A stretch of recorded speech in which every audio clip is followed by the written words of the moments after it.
The funeral was silent until the German shepherd began barking at the coffin, refusing to stop. At first, everyone thought it was grief, but when the barking turned frantic, something shifted. What the dog was trying to say would uncover a miracle so shocking it left every mourner speechless and trembling. Today they were saying goodbye to Officer Daniel Granger, a decorated hero, a beloved husband, and a partner to one very special German shepherd. At the foot of the casket sat Rex, Daniel's loyal K9 companion. He wore his black vest with the word police stitched boldly across the side. But Rex didn't sit still. He let out a low whine, then a soft bark. At first no one paid attention. They assumed he was just grieving, confused by the crowd in the absence of his partner's voice. Then Rex's behavior changed. He stood on all fours, ears pricked, eyes fixed on the casket. His tail stiffened as a deep growl rumbled from his chest. Suddenly, he began barking sharply, loud, desperate, echoing across the room like a warning. People turned in their seats, confused. The officer beside Rex tried to tug him back gently, but the dog wouldn't budge. Instead, he lunged toward the casket, his paws scraping at the polished wood. Whispered murmurs spread through the chapel. Something was wrong. The widow looked up, startled. Rex had never behaved like this. His bark wasn't just sorrow. It was a signal. The barking didn't stop. People began shifting uncomfortably in their seats. Some assumed it was the stress of the moment. Others wondered if Rex was reacting to grief in the only way he knew how. But to those who had worked with Kainzes before, veteran officers sitting in the pews, there was something unsettlingly familiar in the way Rex was reacting. It wasn't panic. It wasn't fear. It was alertness, focus, the kind of intensity only a working dog shows when he's on to something. One of Daniel's close colleagues, Officer Bryant, stood up and walked over. "Easy, boy," he said softly, crouching down and placing a hand on Rex's neck. But Rex didn't flinch or growl. Instead he barked again, sharper this time, directed right at the base of the coffin. Then something shifted. Rex stopped barking and started pacing in circles around the casket, whining, sniffing along the edges. He returned to the same spot, paused tapping at the wood. That's when Officer Bryant noticed something strange, an almost imperceptible noise coming from inside. A faint, muffled cry. Bryant's face palled. He turned to the funeral director. "Open it," he said urgently. Gasps rippled through the mourners. The director hesitated, stammering something about protocol, but Bryant's voice grew firm. "Open the casket now." Rex growled, again, pressing his nose to the lid. The room fell dead silent as the lid creaked open, and nestled beneath Daniel's folded hands, hidden in the folds of his uniform, was a tiny, squirming newborn puppy alive. No one moved. The air inside the funeral home thickened with disbelief as eyes locked on the tiny creature stirring on Daniel's chest. The puppy was trembling, no more than a few days old, its fur still damp from birth, its nose searching blindly for warmth. Rex let out a soft, low whimper, tail wagging cautiously as he peered into the Coffin. His entire posture had shifted, from frantic to protective, almost paternal. How did it even get there? Someone whispered. The priest crossed himself. Is this a sign?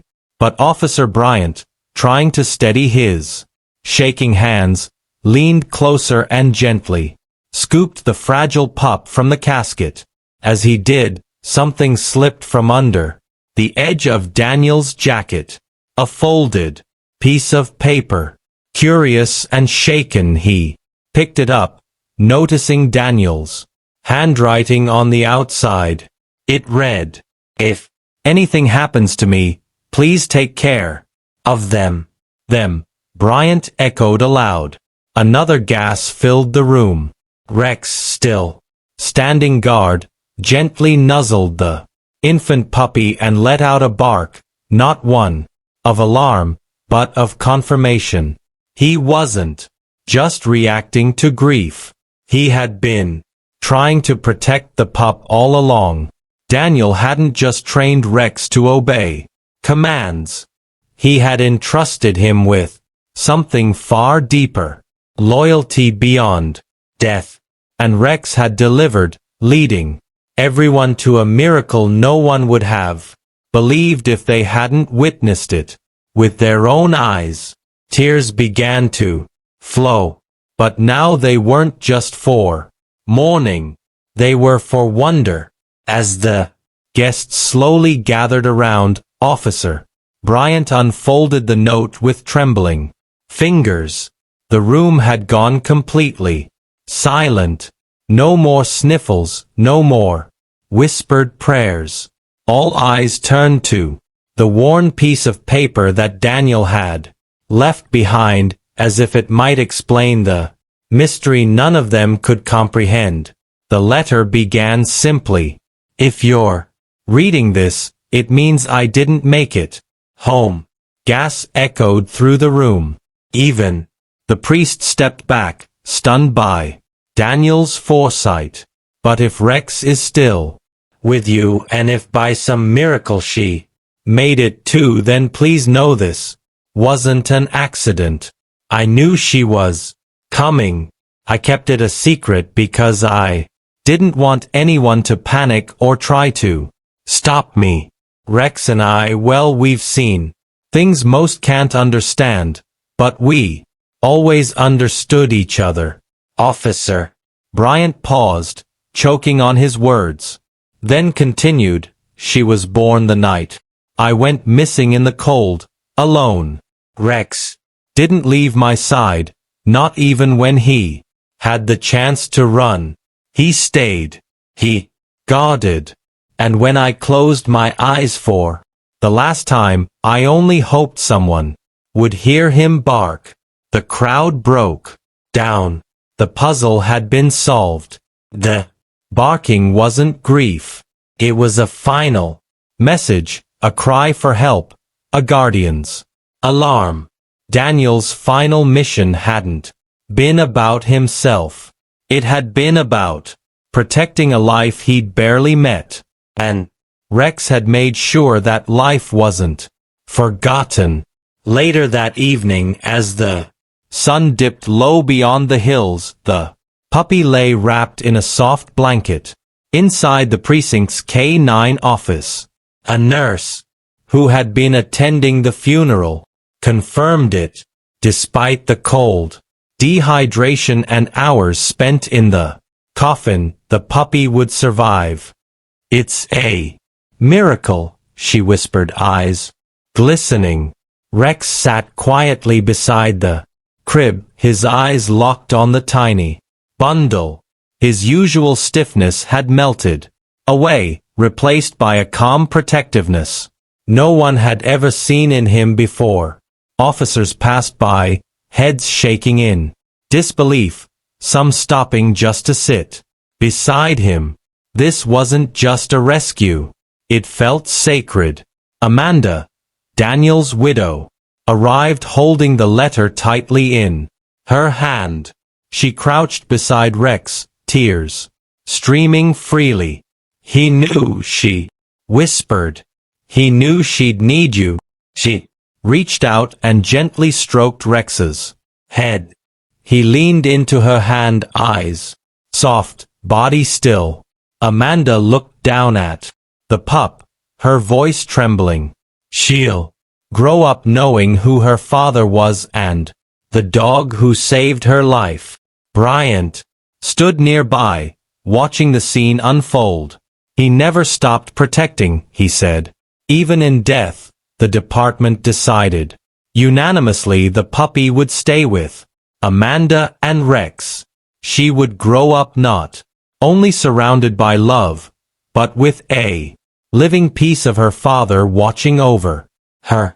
And Rex, he hadn't just lost his partner. He had found his new purpose. He hadn't barked out of fear. He barked because life still remained. If you like this amazing K9 dog story, don't forget to like and subscribe. More awesome stories are coming.